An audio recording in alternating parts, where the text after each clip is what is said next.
Hello guy, this your Manoj Kumar. Welcome back Mangalagiri అబ్బాయి YouTube channel. అందరూ ఎలా ఉన్నారండి? అందరూ బాగున్నారే అనుకుంటున్నాను. మీకు అందరికీ 2026 హ్యాపీ న్యూ ఇయర్ అనమాట. సో ఆఫ్టర్ లాంగ్ టైం మళ్ళీ మనం వీడియోలోకి వచ్చేస్తున్నాం. ఇది ఏలూరు నుండి ద్వారకా తిరుమల తిరుపతికి వెళ్తున్న సెకండ్ పార్ట్ వీడియో అనమాట. Part 2 video. నెక్స్ట్ పార్ట్ 3 మనం అక్కడ దర్శనం జరిగేదంతా కనబడుద్ది అనమాట. సో ద్వారకా తిరుమల తిరుపతి దేవస్థానం వీడియో వస్తుంది పార్ట్ 3 కింద.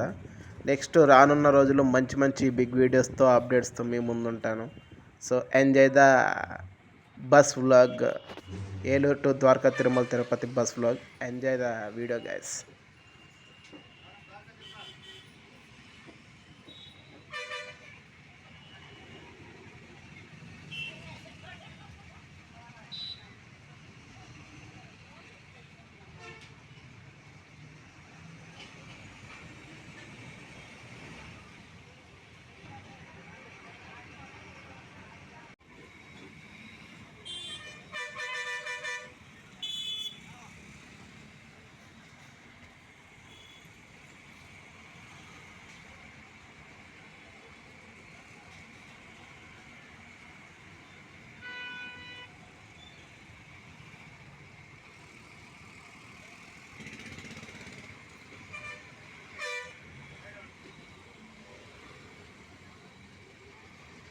మనకి ఏలూరులో 2 బస్ స్టాండ్లు ఉంటాయండి. ఒకటి వచ్చేసేపటి కొత్త బస్ స్టాండ్ ఉంటుంది, ఇంకోటి వచ్చి పాత బస్ స్టాండ్ ఉంటుంది. ఇది పాత బస్ స్టాండ్ అన్నమాట. ఇక్కడ నుండి మనకి ద్వారకా తిరుమల తిరుపతికి అనేక రకాల బస్సులు 5 మినిట్స్కి ఒక బస్సు ఉంటుంది అన్నమాట. సో ఇక్కడ నుండి మన ప్రయాణం అనేది మొదలవుతుంది. ఈ పాత బస్ స్టాండ్ నుండి డైరెక్ట్ ద్వారకా తిరుమల తిరుపతికి ఆల్మోస్ట్ 50 ఆర్ 40 కిలోమీటర్ డిస్టెన్స్ ఉంటుంది అన్నమాట. సో చాలా బాగుంటుంది హైవే రోడ్డు. So greenery. ఈ బస్ వ్లాగ్ అనేది చాలా ఎంజాయ్ చేశాను అనమాట. So enjoy the video and hype ఇవ్వండి అనమాట. లైక్స్ చేయండి, సబ్స్క్రైబ్ చేయండి. సో నాకు సపోర్ట్ చేయండి. మంచి మంచి వీడియోస్తో మీ ముందుంటా. Enjoy the video.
ఇక్కడ నుండి మీరు చూసేదంతా గ్రీనరీ అనమాట. సో దాదాపు 10 కిలోమీటర్ డిస్టెన్స్ ఉంటుందండి. ఇక్కడ నుండి మనకి హైవే రోడ్ ఇంకా ఫినిష్ అయిపోయిందనమాట. ఇంకా ద్వారకా తిరుమల తిరుపతికి మనం 10 కిలోమీటర్ల దూరంలో ఉన్నాం. సో ఇక్కడ ఫుల్ ఆఫ్ గ్రీనరీ అనమాట. చాలా అద్భుతంగా ఉంటుంది. వ్యూ పాయింట్స్ కానీ, అసలు ఈ బస్సులో ప్రయాణం, బైక్ మీద ఎంజాయ్ చేస్తూ వెళ్ళొచ్చు, అలాగే కార్లో ఎంజాయ్ చేస్తూ వెళ్ళొచ్చు ఫ్యామిలీతో. బస్సులు ఇంకా చెప్పాల్సిన అవసరం లేదు. సో చాలా చాలా బాగుంటుంది అనమాట. Enjoy the video.